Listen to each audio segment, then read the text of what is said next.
1.5 cup ময়দা দিয়ে বিকালে নাস্তার জন্য সেরা একটি রেসিপি নিয়ে আজকে হাজির হলাম। এই নাস্তাটা ছোট বড় সকলেরই ফেভারিট, তাই আজকে একদম সহজ উপায়ে এই নাস্তাটা করে দেখাবো। চলুন তাহলে শুরু করি। ভিডিওটি দেখতে অবশ্যই শেষ পর্যন্ত থাকুন। আমি এখানে 1.5 কাপ ময়দা নিয়েছি, সাথে দিয়ে দিব সামান্য পরিমাণ লবণ এবং 1 চামচের মতো ঘি। এখনও যারা আমার চ্যানেলটি সাবস্ক্রাইব করেননি প্লিজ সাবস্ক্রাইব করে নিন। সাথে দিয়ে দিব 2 টেবিল চামচের মতো চিনি। চিনিটা আপনারা কম বা বেশি করতে পারেন যার যার প্রয়োজন অনুযায়ী। এখন ভালো করে মাখিয়ে নিব যতক্ষণ পর্যন্ত না চিনি এবং ঘিটা গলে যায়। সাথে দিয়ে দিব কিছু কালো জিরে। এটা অনেকটা নিমকির মতো, কিন্তু স্বাদ কিন্তু অন্যরকম হয়। আমি ময়দার মধ্যে দিয়ে দিব কুসুম গরম পানি। অবশ্যই এখানে কুসুম গরম পানি ব্যবহার করবেন,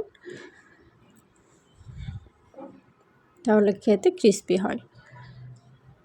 অল্প অল্প পানি দিয়ে আমি একটি ডো বানিয়ে নিব। একসাথে বেশি পানি দিতে যাবেন না, তাহলে কিন্তু ডোটা পাতলা হয়ে যাবে।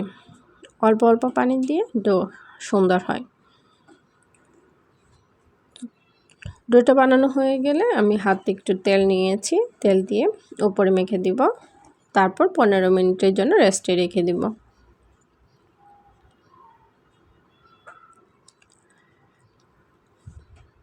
পনেরো মিনিট পর ফিরে আসছি।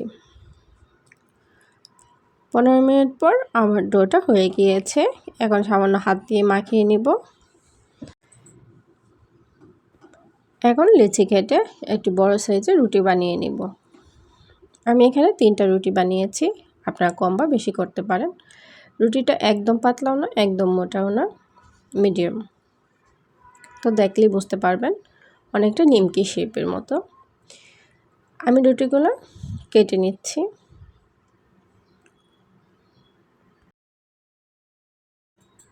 রুটিগুলো কাটা হয়ে গেলে মাঝখান থেকে আবার কেটে নেব।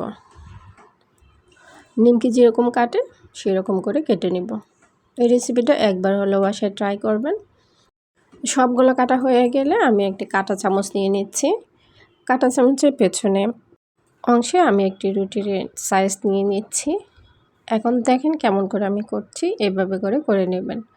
এখানে কোনো পানির প্রয়োজন হবে না। আর যদি আপনারা পানি দিয়ে মুখটা একদম বন্ধ করতে চান তাহলে বন্ধ করে নিতে পারেন, কিন্তু আমার কাছে এভাবে দিলে ভিতরে ক্রিস্পি হয় অনেক, একটু সামান্য খোলা থাকলে। তো এই তো এভাবে করে আমি সবগুলো নিমকি বানিয়ে নিচ্ছি।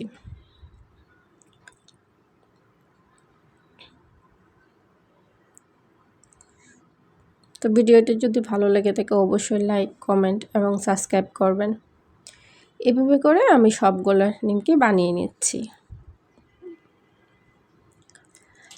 সবগুলো বানানো হয়ে গেলে আমি কড়াইয়ে দিয়ে দিব সামান্য পরিমাণ তেল।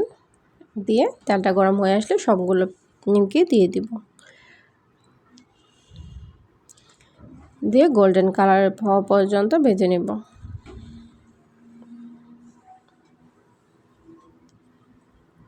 তো ভাজা হতে হতে যারা আমার চ্যানেলটি এখনো সাবস্ক্রাইব করেননি প্লিজ সাবস্ক্রাইব করে নিন। সবগুলো নিমকি গোল্ডেন কালার ভেজে নিব। তো আমার ভিডিওটা স্কিপ হয়ে গেছে, সরি। তো আমি নামিয়ে দেখাচ্ছি কতটুকু ক্রিস্পি হয়েছে। তো ভিডিওটি ভালো লাগলে লাইক, কমেন্ট, শেয়ার করবেন এবং এতক্ষণ সাথে থাকার জন্য সবাইকে অসংখ্য ধন্যবাদ। আল্লাহ হাফেজ।